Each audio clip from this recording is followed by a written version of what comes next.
that is important is actually on medicine.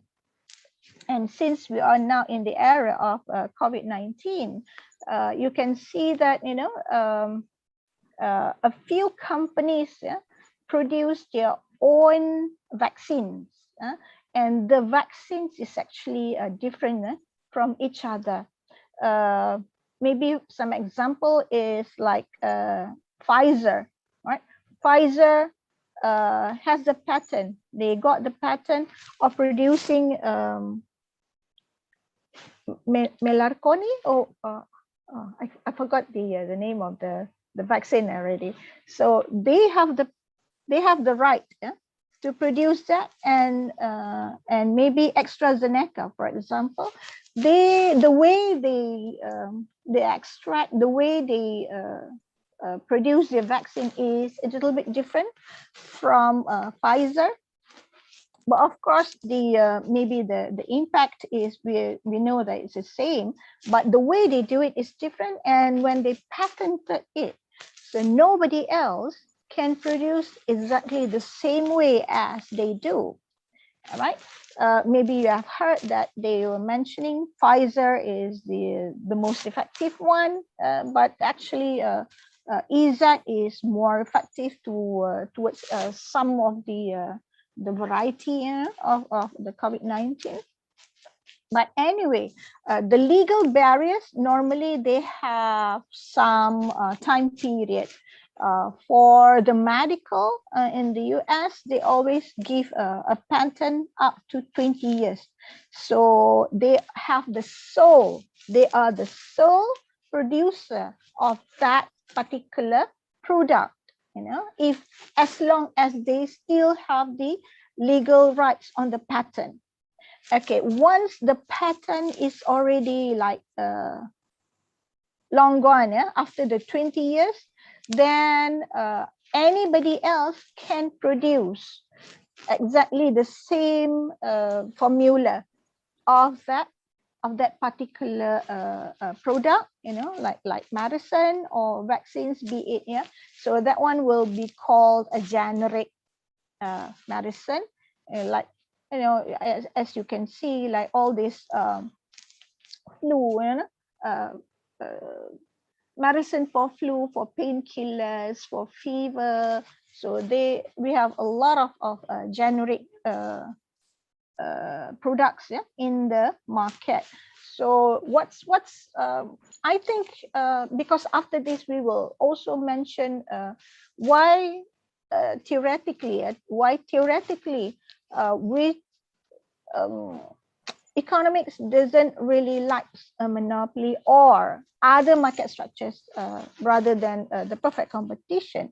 But for me, there is also a good reasons why we need a monopoly. And I want to talk a little bit longer about this, because for me, for especially the medicine, especially for medicine, the reason why it is given a patent and they have the single and the only rights to produce this is because for each of the medicine, a new medicine, to be accepted in the market, it takes a very long time and a very high cost of research and development for the company.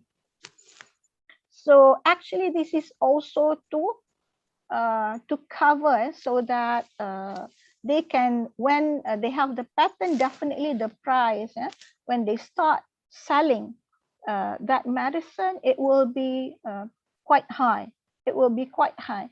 And the reason why is because they need to cover the cost of the R&D, right? And for me, if we don't give something like this, so nobody is going to be involved in doing the R&D. I believe countries like us, Malaysia and also Indonesia, most of the R&D are done by organizations under the government. But in developed countries, the R&D is actually being sponsored, okay, being done by the company themselves, see. So that's why their research is quite advanced. Their research is quite advanced because a lot of people being they race towards each other to produce something new. Okay, and I believe that's why our research, especially also I'm talking about Malaysia, is pretty slow. Right? Because we don't really need or feel the rush to produce something new. All right, because there, if you are late, somebody else already got the patent, so you cannot produce the same thing anymore, right? Okay, now after that, right, we also are okay, since we know already what a monopoly is, how is a firm, and then of course what the economists are always interested in is how they behave to maximize profit.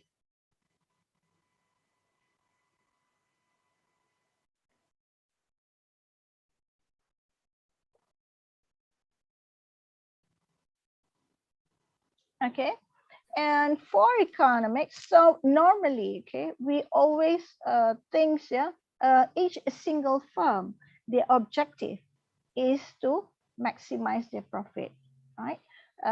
Of course, if you see that actually some organizations are not really profit oriented, but we are concentrating on organizations or firms that is their objective or their main aim is actually to get profit, okay, as much profit as possible. Now since a monopoly is a single firm in the market, I hope everybody can understand what I mean. In the market, in the market. Lupa pula nak cerita. Hold on. We want to go to the technical barriers here. Sorry. The reason why I want to talk about this, because this is we have a lot of examples of a firm which belongs to monopoly because of its technical barriers. For example, in I think the company that offers electricity, for example, I think in Indonesia, you call, what's the name of the company? PLN? Am I correct? Perusahaan Listrik Negara. Is that correct? Yes, correct, ma'am. Great. Or maybe the second one is Telkom, right? The one that offer line, the telephone line,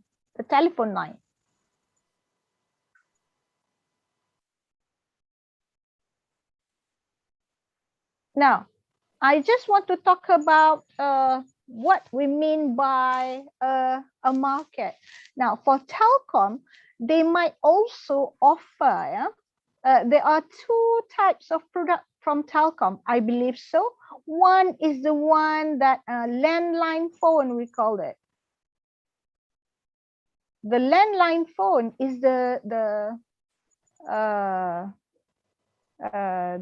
phone that it's not the phone, it's the line, the line. Okay, that has wire, okay, that we have in our house. Okay, of course they also have the wireless one, right? Where you use for your phone, your handphones, for your handphones. But the one that is one distinctive and the only company that offer the landline phone, it has to come from Telkom. And the reasons why for this particular PLN, why it is a monopoly, why a telecom becomes a monopoly, and most of the time it belongs to the government, the firm belongs to the government, because the initial cost to offer electric and also the landline phone is seriously huge. It's seriously huge. So if somebody else want to also offer like electricity here, you have to, to build all the wired. It has to be your own. So you have to build that on your own. So that will definitely cost you a fortune.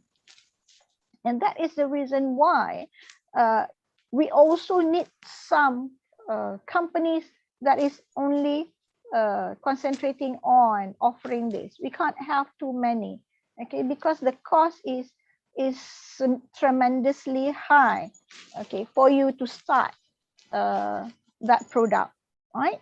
Okay, so now let's go back to how monopoly maximize. This is maximize, MAXI. How they maximize profit. Now, since the differences between monopoly, as you can remember, if we want to compare to the perfect competition, if we want to compare perfect competition, if you can still remember perfect competition, they offer, I mentioned just PC here, they have to be a price taker, if you remember, meaning that the price is actually being set by the market. So they can only sell their products at that particular level of price. But for monopoly, it will be different, because monopoly can determine their own price level. Okay, so that's why we are thinking why a monopoly is not so good, because they have the power, right? They have the power to determine their own price level. But one thing that I want you to also put in mind, they can only determine the price, but they cannot control the quantity. Okay, so meaning that they can only determine either one, either price or quantity to quantity supply, or bought lah. Actually, they can supply as many as they want, but how many people really demand it or buy, they cannot control that quantity. Okay, how much they can sell their product, that one will be determined by the demand side, will be determined by the demand side. So they can either determine their price, but they cannot control quantity. But if they want to sell a quantity, a higher quantity, they will have to sell at a price that being accepted in the market. Okay. Yeah. Of course, you can't control the consumers. Yeah, you can only control your own thing. Right. Now, the condition for profit maximization, yeah. The condition, okay, will be when marginal revenue equivalent to marginal cost. And this applies to all the firms in the market structure. It's just that for perfect competition, it's a little bit special, because the marginal revenue is equivalent to the price. So that's why their condition for profit maximization is P equivalents to MC. But all the others, I mean, all the others mean this is also applied to monopolistic competition and also oligopoly, actually, yeah. The condition for you to maximize profit. If a firm wants to maximize means the highest, yeah, to get the highest profit, they have to produce when marginal revenue equivalent to the marginal cost. Okay, this might be something that you're also already learned, yeah, in the production. Okay, now how we going to find the condition here? Maybe I think it's also good if we use the graph. My graph is very bad. There. Okay, so let's go to the, let's see how are they going to maximize their profit. So as you know, I prefer a demand curve as a straight line. Yeah. So I think it makes things easier for us to analyze later. So as you know, the demand curve in a market for a particular product will be downward sloping like this. Will be downward sloping with a negative slope, right? Now, as you remember, I'm just going to remind, because we always do comparison, so that you for me lah, I thought you will understand more. So for example, for perfect competition, if you remember their demand curve, yeah, the demand curve, Q small here, their demand curve is a straight line like this. The elastic, yeah, right? And an elastic demand curve, isn't it? No, inelastic. The inelastic demand curve here, this is their demand curve, right? And this is a demand curve for a single firm inside the perfect competition. But of course, for the whole market of perfect competition, the demand curve is still a downward sloping. Their demand curve is still a downward sloping, but since the price is determined when is determined in the market, so they will just have to follow this price that is determined here. That's why they cannot change the price, right? For perfect competition, if they change the price, for example, if they increase the price, nobody is going to buy the product because their product is homogeneous, right? Why are they selling at a higher price if it is exactly, if the consumer can get an exact product at a lower price? Okay. So since for monopoly, the one that we are talking about here, since for monopoly, the demand curve here for the market is also a demand curve for the firm. Why? Because there is only one firm in the market. So the demand for the market will also be the demand curve for the firm, right? So meaning that each of the firm, there's only one firm.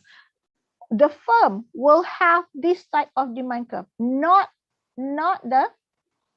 this one, right? Why? Because like I mentioned, I like to keep repeating myself. It is because monopoly, for monopoly, there is only one firm. So the market demand curve will also be the firm demand curve, right? And since this demand curve is downward sloping like this, okay, it's downward sloping like this, right? So you are actually, we are going towards the condition here. We are going towards the marginal revenue equivalent to the marginal cost here, right? So we want to go into what is the marginal revenue. What is the marginal revenue? Once we find the marginal revenue, then we can know how much is the quantity can be produced by the monopoly and at what price they should charge if they to maximize their profit. Of course, they can charge at any time, but for us, we want to say if they want to maximize their profit, they should. Oh gosh, what's it? They should produce at MR equals to MC, right? So now, where is the marginal revenue curve? Okay, now for perfect competition, you also already know that this is the demand curve, which is equivalent to the price, which is also equivalent to the marginal revenue curve for perfect competition. Okay, so for monopoly, where is the marginal revenue curve, right? So this is what I want to also mention to you. Once your marginal revenue curve, here is the price is equivalent to marginal revenue, equivalent to the demand curve, but it is definitely not the same for monopoly, right? So for monopoly, as you can see, if the demand curve is downward sloping like this, so meaning that each single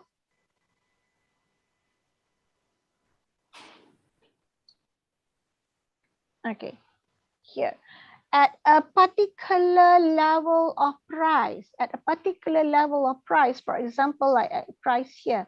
So should I, let's put some numbers, it's easier, for example, at a price of 10 ringgit, if you want to charge your product 10 ringgit per unit lah, 10 ringgit per unit. Okay, so according to the demand curve, you can only, I'm so sorry, this is only 2, so it's it should be nearer, but it doesn't matter. So let's assume if you charge at 10 ringgit, you can only sell 2 units of quantity. Okay, so if you want to increase the quantity, let's say you want to increase to 3. So if you want to sell 3 units, you have to sell at a lower price, right? It goes down lah, maybe 4, you have to at 8 ringgit, and if 5 units, you have to sell at 7 ringgit. I'm sorry, I use ringgit because I was in Malaysia. Let's say dollars lah, it's easier.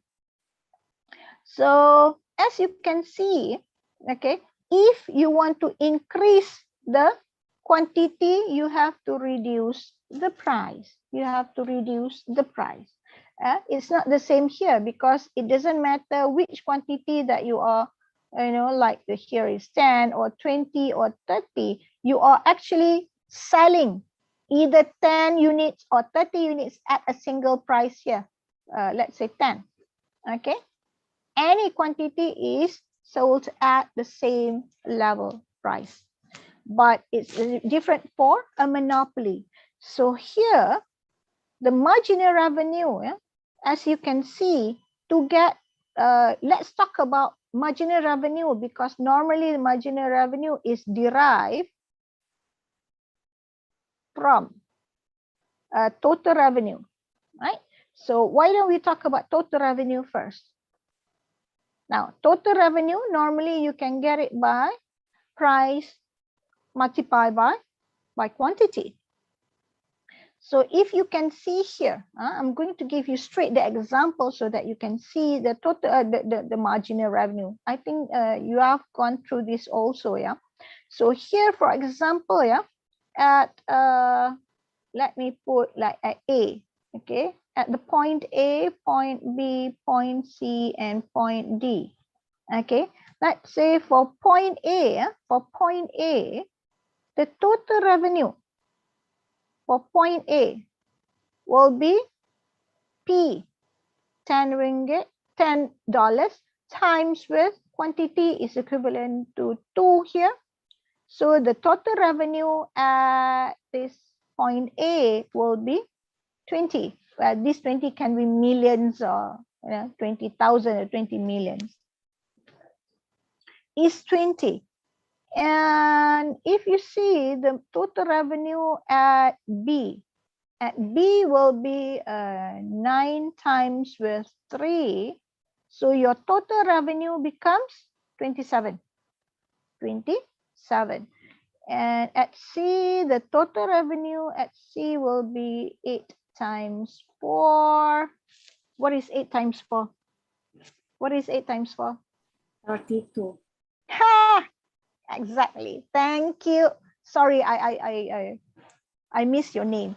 And D, total revenue at D will be 9 times 5, isn't it? Isn't it 9 times? Yeah, sorry, 7. 7 times 5, it will be 35, isn't it? So if you want to calculate the marginal revenue, you guys know that it's actually changes in what? Anybody? Anybody? How you got the marginal revenue? Change in total revenue Over? And? change in quantity sold. Yes, exactly. So the marginal revenue, you got it from taking the changes in total revenue over changes in quantity.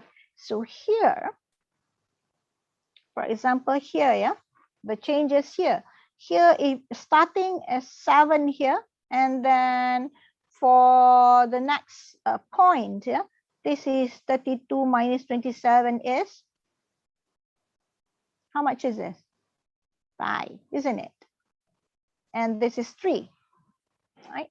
So as you can see, even though you see that once you increase the number of quantity and your total revenue increase, right? Your total revenue definitely increased from 20 to 27 to 32 to 35. But the changes in the total revenue getting smaller and smaller. The changes, the additional revenue. The additional revenue, if you want to increase the quantity, getting smaller and smaller. And if you notice, this small marginal revenue is always lower than the price, right? It's always lower than the price. Like for example, in A, the price is 10, the marginal revenue is 7. When the price is 9, the marginal revenue is 5. Okay, so that's why for a monopoly, if this is your demand curve, so your marginal revenue will always be below the price level, okay. And to be exact, when marginal revenue equals to 0 here is actually when the demand curve is exactly in the middle here, right? So should I give it or not? Okay. Or if you want to see it mathematically, it's going to be easier lah. The slope of the marginal revenue is actually twice steeper than the demand curve. It is always twice steeper, 2 times steeper than the demand curve. So that's how it is. So now we already know this is the marginal revenue for monopoly. Okay, for a monopoly, right? And if you want to compare the marginal revenue with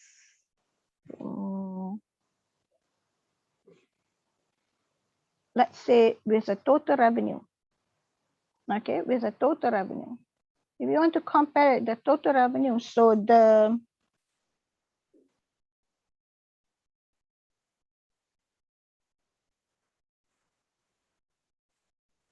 oops, sorry, my my graph, okay, something like that. So this will be your total revenue. Okay, so here, as you can see, the total revenue is increasing here.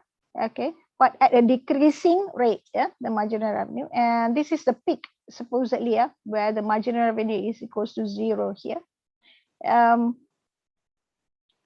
Okay, now why I draw this is because later I will mention it later to you.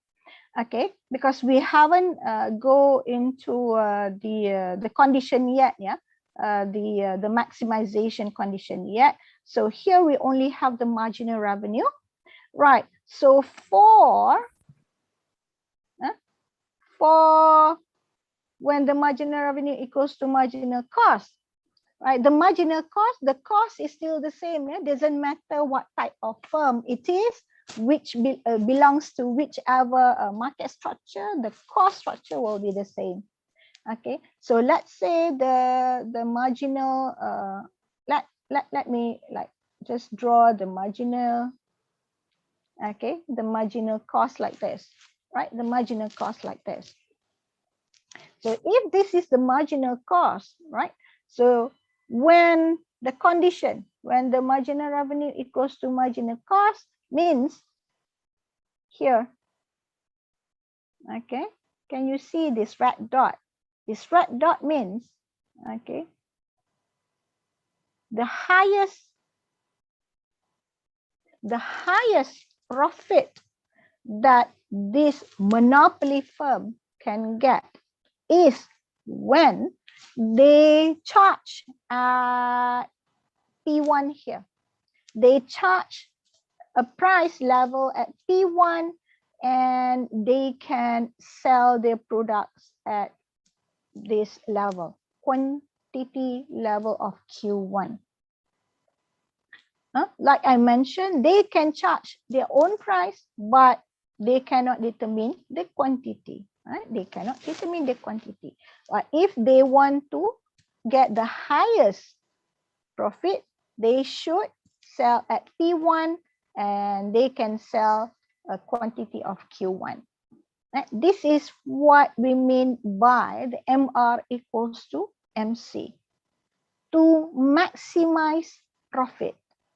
To maximize their profit, charge at P1 and sell at Q1 here. They can sell their product at Q1. Now, why I keep stressing on this is a condition to maximize your profit. But how much profit you get? Okay, how much profit you get? That will depends on your average cost. Okay, that will depends on your average cost. Okay, this is only the marginal cost. So what your average cost look like, where it is, it depends on how efficient your company is. Now, what I'm trying to tell you is, now, for example, if let's say your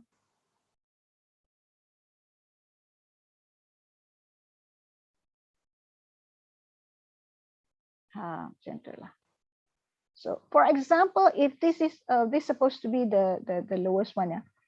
So for example, if this is your average cost curve, yeah, if this is your average cost curve, so when you sell at P1 with quantity at Q1, so actually this is your cost,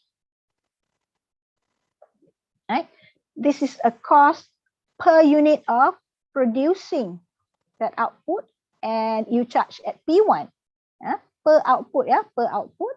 So you will get a profit this much, Okay. Now, will it be like okay if I still draw it here? Yeah. Now, for example, you can also have I want to be very careful with AC here. Now, for example, if your AC, can you see the blue one? Can you guys see the blue one?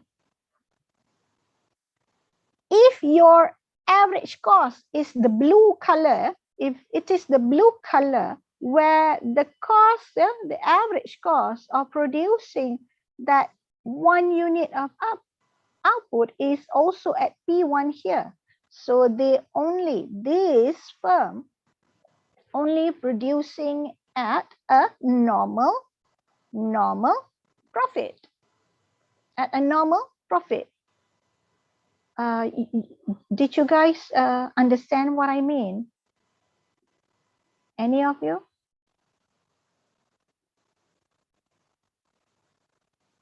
Can I have some feedback? Guys,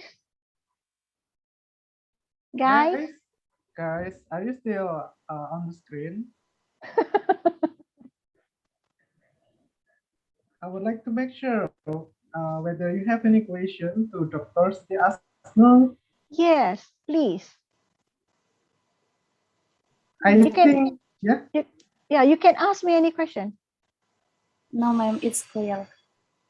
Okay, you are doing fine? Yes, ma'am. All right, thank you, Nuha. Okay, if any of you have any questions, you can stop me anytime. Okay, you can stop me anytime. All right, so there is a difference. I just want to mention that there is a difference, between meeting the condition to maximize the profit and whether you are making profit or not. Okay, whether you are making profit or not. Because if, let's say, is this the same with perfect competition too?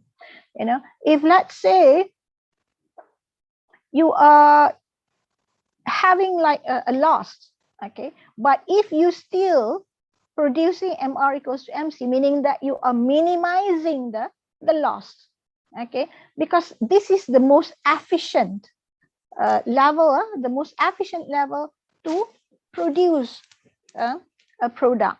That is what we mean, yeah, the condition to maximize profit, yeah. And like I mentioned again, the profit will be determined by the average cost, Okay, now, okay, next one, yeah, next one. And now you already know how they behave, yeah, for a monopoly, how they behave. As you can see here, if you notice, because MC will always struck or go through AC when AC is minimum here. So at any time, a monopoly is producing at a level where the average cost is still declining, meaning that they are not producing output at a very minimum average cost.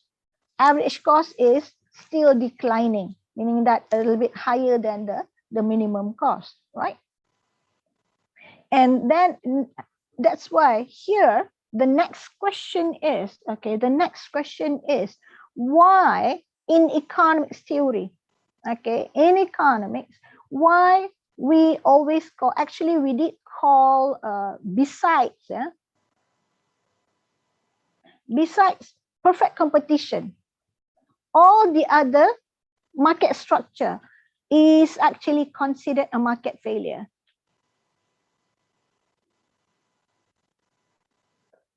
It is considered a market failure besides perfect competition. Okay, in theory, the best market behavior is actually when they behave as perfect competition. Okay, other than that, it's a market failure, and this market failure is because there is monopoly power, we call it. Okay, a monopoly power, and you will learn about monopoly power. Where is it? For this perfect competition, monopolistic competition, and also oligopoly. Yeah, they will also have some monopoly power, but this one much lesser monopoly power compared to oligopoly, or compared to definitely monopoly lah. Monopoly, since there is a one, so we assume that they have like full power, full monopoly power. Yeah? And why we think it is a market failure, and why we think it is inefficient. Okay, we always say that is technically inefficient. Okay, why it is inefficient? As you can see, okay, as you can see, of course they will produce at a lower quantity. Okay, and at a higher prices.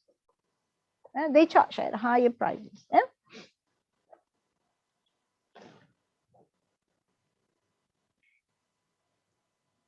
Anytime when the demand curve for a firm is downward sloping, they will definitely be producing at a decreasing average cost, not at the minimum average cost. They will always, because it cannot be. They cannot, when the demand curve is downward sloping like this, they cannot meet, they cannot produce at the lowest cost of AC. It will never happen. Never happen. Okay. Right. So here we want to see the inefficientness of a monopoly, and how to see it, how to see the inefficiency. Okay, and in economics we always like to use the approach, the consumer surplus approach, and producer surplus approach.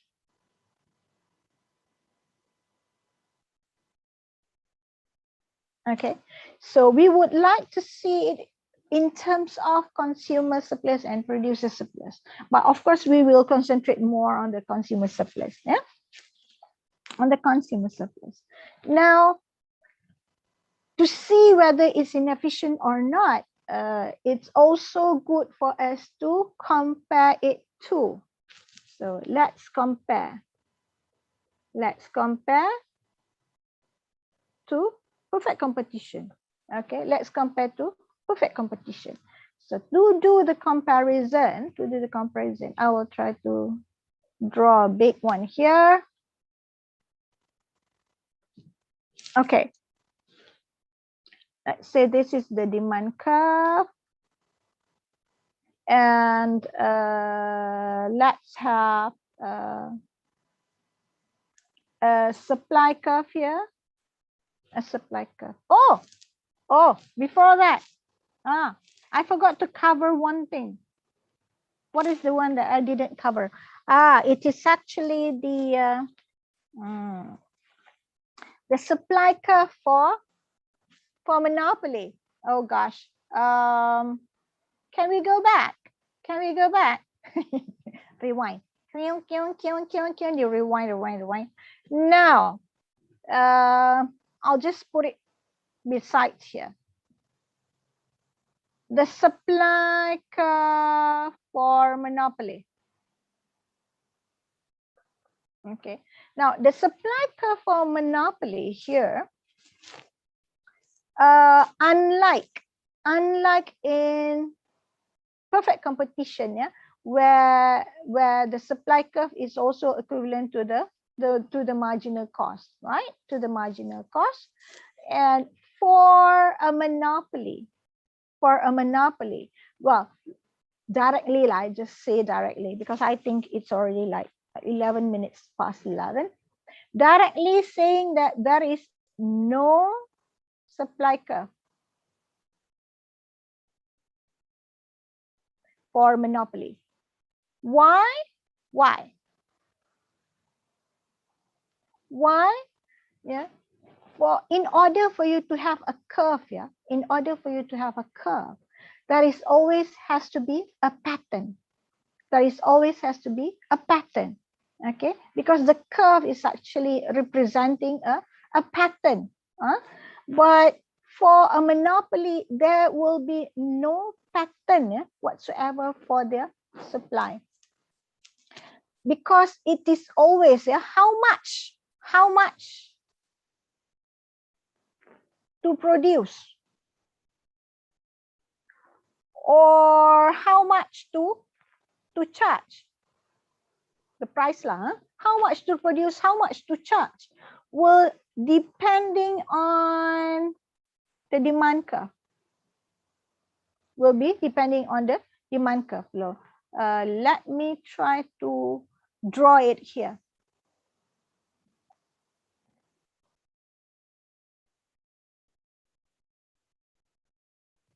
Let's say this is demand 1, this is marginal revenue 1. So, okay, we take a straight line marginal cost to make it easier, a straight line marginal cost. So at this level, yeah, at this level, okay, so you know that you are actually charging at P1 and producing at Q1, okay, producing at Q1. Now, if your demand curve is different, okay, is different, I want to show they can also like producing at the same but charging at different different prices. It can also happen something like that. Let me try my best to do it. How to do it? Let's say this is marginal revenue 2, and it's supposed to be the demand 2 here. So they can produce at exactly the same, because this is where MR equals to MC here. They can produce at the same one, but charging different at a different level of price, because this one is depending on the demand.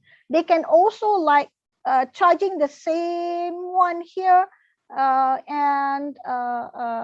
but supply a different quantity. It all depends on the demand curve, because this one is a little bit steeper. The first one is a little bit steeper than the second one, so they can charge a higher price compared to the second one. But as what I want to mention here is there will be no pattern at all for us to say that it is how the supply curve looks like, okay, for a monopoly. Okay, so the bottom line is there is no supply curve for a monopoly. Okay, now let's go back to what we are going to mention here. Yeah, so this supply, if let's say we are talking about the supply for a perfect competition lah. It's green, sorry. Supply for perfect competition, or it can be equivalent to also the marginal cost, because supply for PC can also be the marginal cost.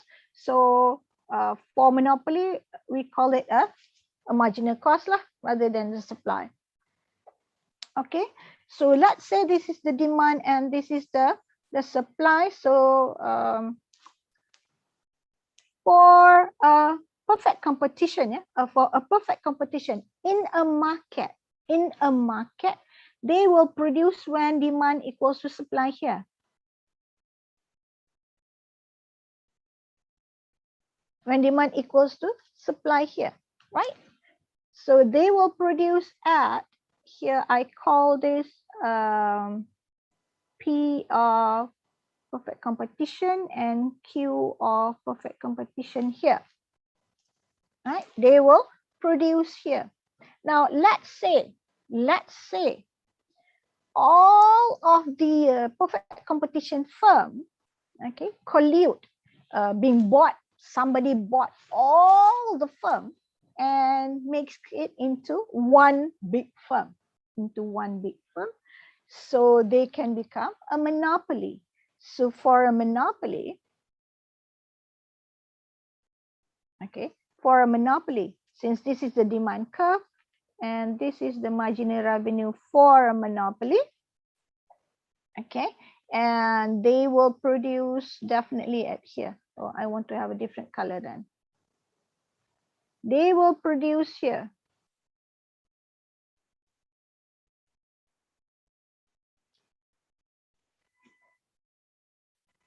Price of monopoly, and this is Q of a monopoly here.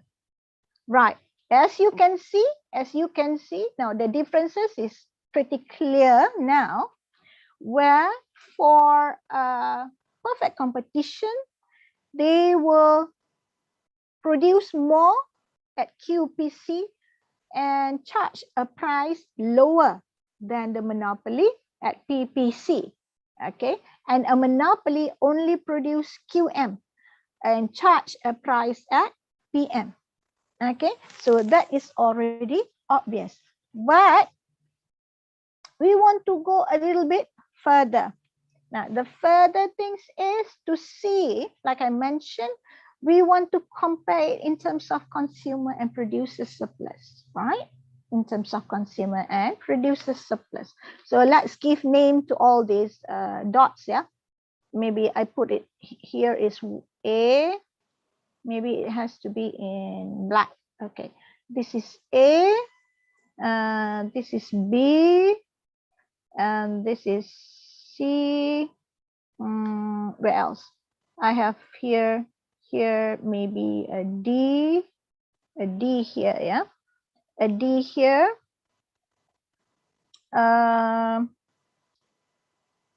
Enough, I guess. Enough, yeah. A, B, C, D. Okay, let's do with that one first. Now, the consumer surplus, I just put here CS, yeah. The consumer surplus if under the perfect competition will be the area, A, C, P, P, C here.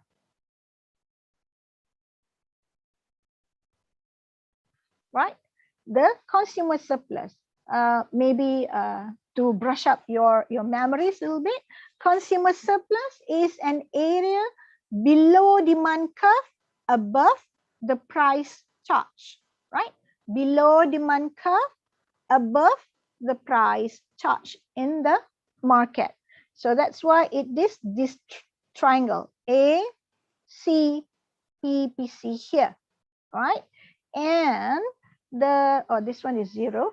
The producer surplus under the perfect competition will be, and the producer surplus is an area above the supply and below the price.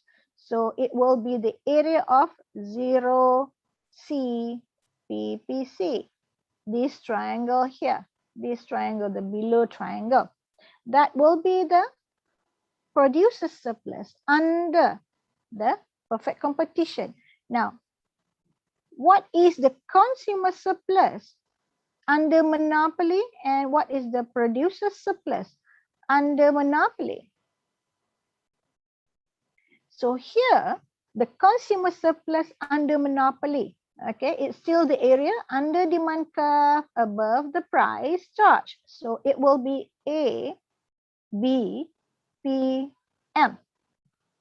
Okay, so if you compare consumer surplus under perfect competition, is this a bigger area, A, C, P, C, P, P, C, compared to consumer surplus under monopoly, A, B, P, M here. It's a smaller area. It's a smaller area. And for producer surplus, for monopoly, which is, we said, an area above, right, the marginal cost and below the price. So the area will be PM B D 0. Okay, PM B D 0 here. Okay, it will be this area, PM B D 0 here. Okay, and as you can see, the area of, or maybe I put, I have to put one more here. Okay, okay, E here.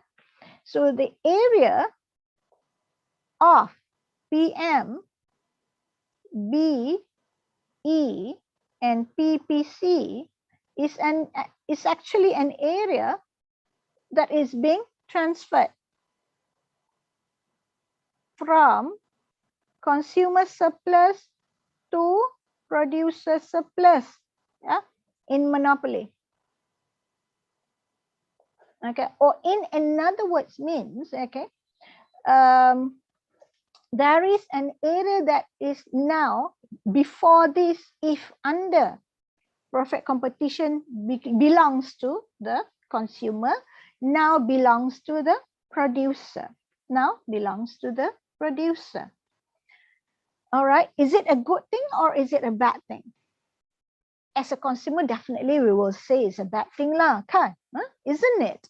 Because now we have a smaller portion.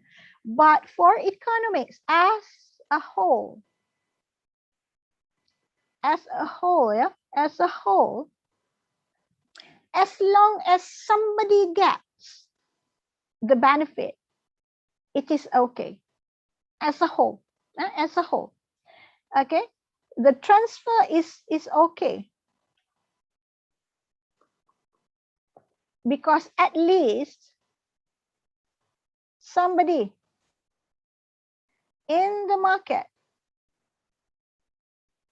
okay, gets the benefit. In this matter is the surplus lah, the surplus. Okay, but so why we call it inefficient? So why we call it inefficient? Why inefficient? Why? Because, okay, if we look clearly,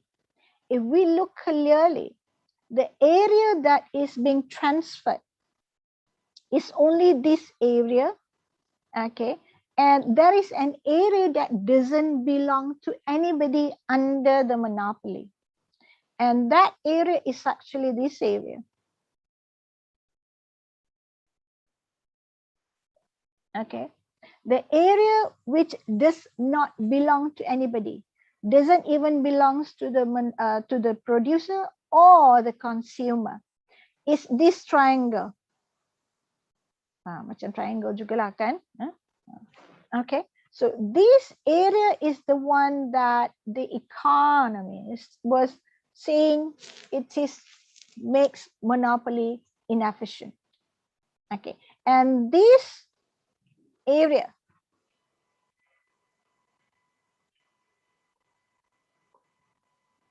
where nobody gets the surpluses,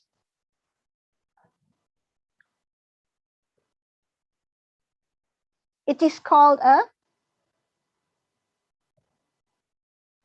deadweight loss. Okay, this is an area called a deadweight loss, deadweight, because nobody really gets this area, and this is what worrying the economists. Okay, the economists are worrying about this area where it is just a waste, just go through the drain. Nobody really gets the benefit, right? So if you want to calculate, of course you can do the calculation. Do you need me to do the calculation? Because there's only about 4 minutes left. So Romy, how is it? Sorry. Can I continue, or because we only have about 4 minutes left? I think since it is only 4 minutes left, like you can have a short review about like what you have explained to the students. Just a Okay. bit. Oh, okay. So just to wrap up, Yes. because actually I also prepare to show you, yeah, not really mathematically, just some calculation. So it's okay as long as they just know about the area. But I believe if they're good in mathematics, you can also do the calculation, right? So all right. Thank you, Mr. Rami. To wrap up, yeah, for today's lecture, we are just on the first introduction to the monopoly, and we already covered, yeah, why a monopoly exists. Okay, we have two reasons: technical barriers and also legal barriers. And then we also what we always interested in is how the monopoly maximize their profit, how they behave lah, meaning that how much they charge and how much they produce. Okay, and to maximize profit, it is the condition should be marginal revenue equals to the marginal cost. And of course, to stress again, how much profit they get will definitely depending on the average cost. Okay, even though they already meet this condition, but how much profit they make, small, big, or no profit at all, it will depending on the average cost. And then we also cover on why we think, any market that have a demand curve, a downward sloping demand curve, is considered as a market failure or inefficient market, is because of this. Okay, because whenever you have a downward sloping demand curve, there will be an area where it is considered as a deadweight loss. Okay, where nobody gets the benefit of it. I think that's all, Mr. Rami. That's all. Thank you very much. Thank you very much, Dr. Siti Aznor.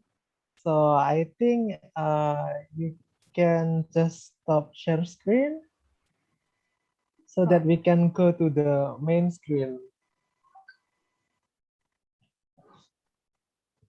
Okay, so I think we have learned a lot from Dr. Siti Aznor regarding monopoly structure.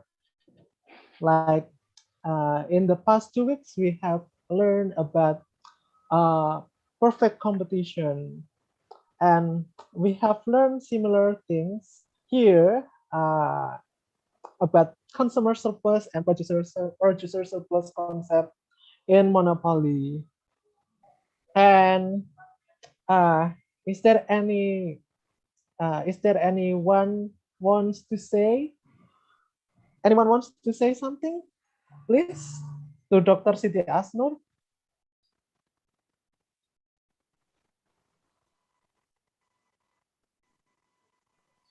Just a little thing.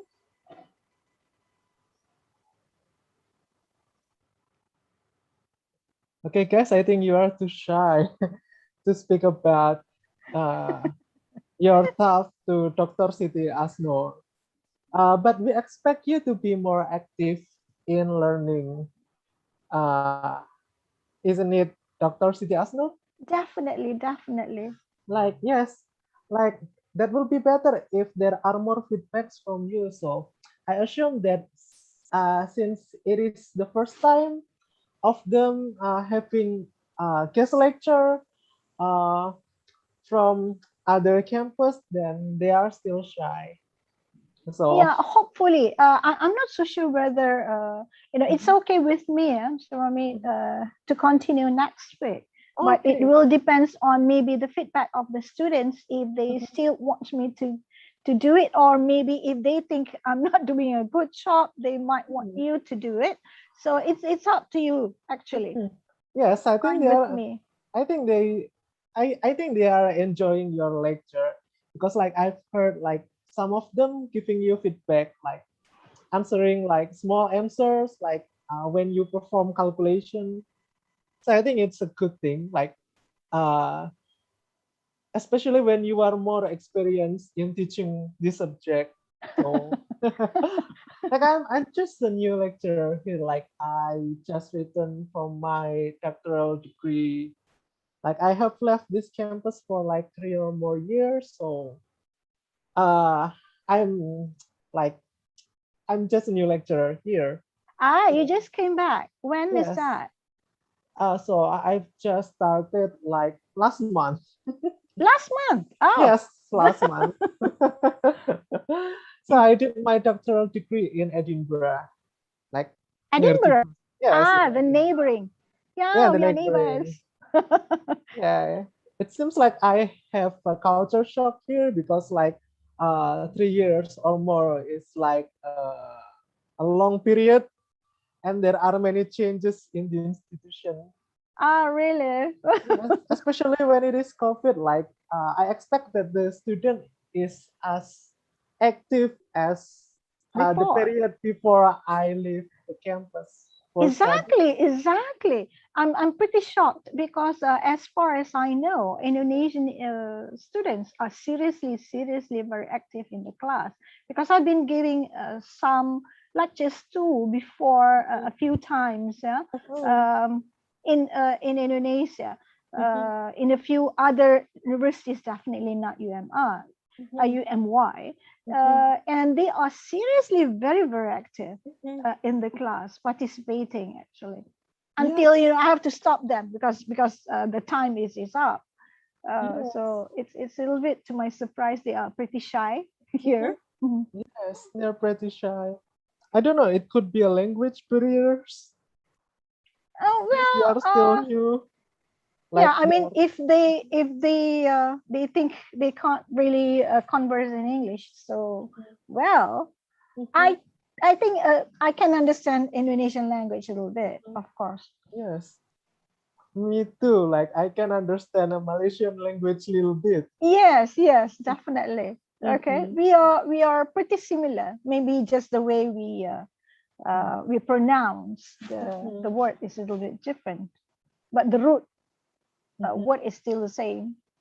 Yes, and we really appreciate like few students already turn on their camera. Like Yes, Nuha, I can see Nuha. Hi, and also Engracia. yes, yeah, yes. Okay. Like Hello.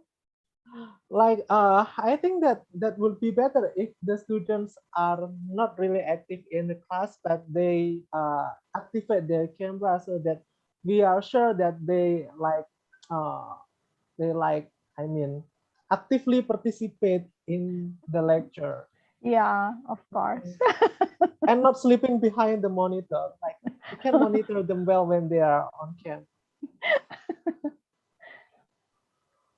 By the Okay. way, like, thank you very much for your lecture today. Like, we are really grateful to have you here, and we will be more grateful if you are here next week.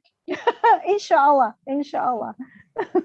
Yes, it's really understandable. Like, you look like my former lecturer in explaining things. Like, it's really, if I am a student, it's really understandable.